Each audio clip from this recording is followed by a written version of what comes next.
What you looking at, bub?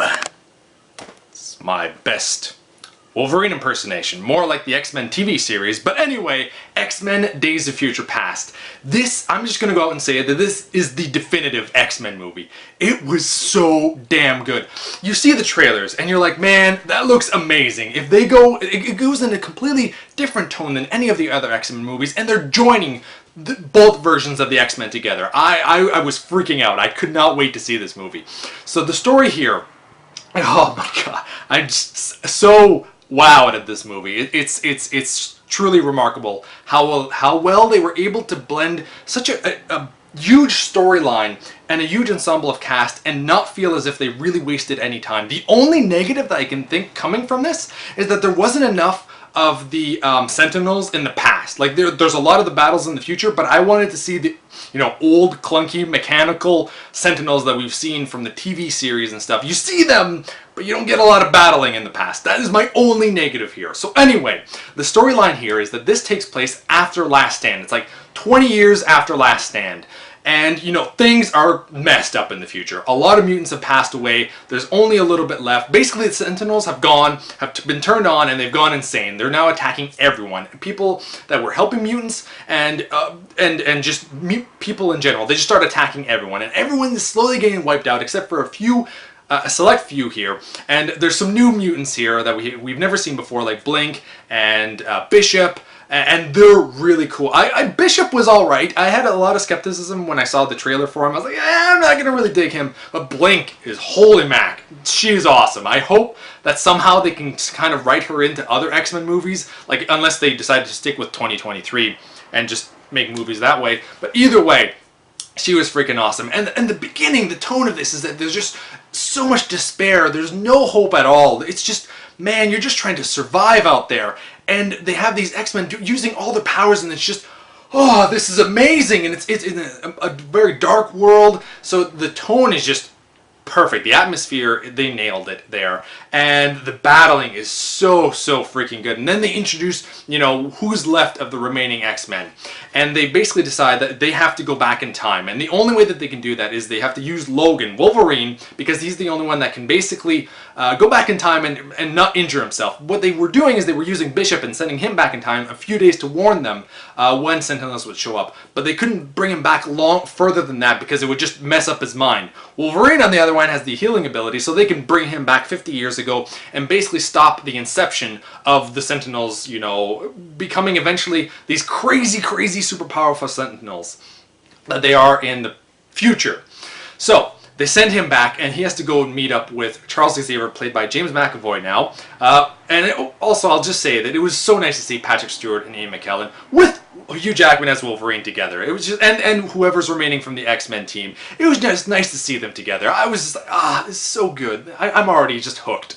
And then we go back in time, and we meet up with James McAvoy's Charles Xavier, and he's completely gone. He's just, ever since the events of First Class, he's just a broken man, basically. He's not the Charles Xavier that we know from the original trilogy, where he's the all-knowing leader, or even the very young, full of life, full of hope leader that we saw in First Class. He's just none of those. He's completely demolished, and Wolverine basically has to teach him to hope again. And it's such a cheesy storyline to say it out loud, but they did it in such a way that it doesn't feel cheesy, and I really give them props for doing that. They did an amazing job with everything about that. I'm just freaking out because of how well it really was.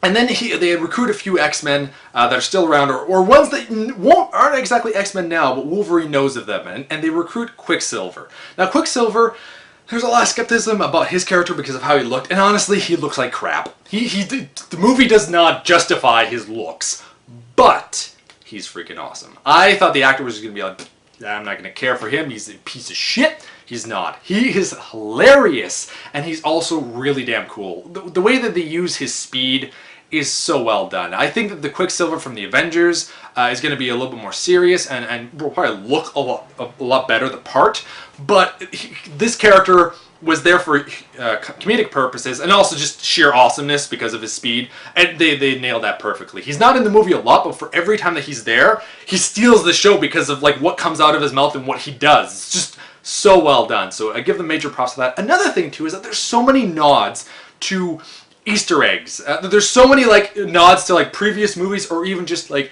X-Men lore. You know, some X-Men thing that will pop up and you're like, I know that. I know what they mean by that. I know who that is. Very rewarding. Very a lot of fan service in this movie here. Another thing too is that because this movie has to do with time travel, you think it's gonna be super complicated, and it is, but it's all explained. If you listen carefully, they explain it at the beginning when they're sending Wolverine back, and then when Wolverine is in the past, 1973, Beast kind of explains a little bit more about like how it's a river, and it's all explained very well. And I was like, it makes sense now. And it's kind of cool how it works as well. And basically now they just have to stop the big, huge plot of, you know, the Sentinels becoming these super powerful beings. And if they stop this one event in the past, hopefully things will turn out better in the future. It's so well done. The action is great. One of the only negatives, like I said, is that there's not enough action. Like, the ending is kind of just there in the past. They go back to the future back and forth every once in a while. And when it's in the future, it's awesome, because it's awesome. But in the past, there was a little bit more that I was expecting, because I didn't really know where they were going at one point. I knew they had to stop something, but then there's a bunch of obstacles that keep happening, and then you just don't know where it's going anymore. And where they went, I was like, it's alright, I'll run with it. But everything else is fantastic. I will give this movie an 8 out of 10. If the ending would have showed a little bit more battles between the Sentinels, I think I would have touched it up a little bit more. Or if the movie was more like the beginning, the first half of this, the first act of this movie, which is just fantastic, I think I would have given a little bit more. But either way, super enjoyable. It is the best X-Men movie that we've seen, and the best superhero movie, in my opinion, this year that we've seen, including Spider-Man and Captain America. This is the top one at the moment. So, you've been Bearded In. Thanks for watching, everyone. Bearded! And my fist, because I'm Wolverine, apparently.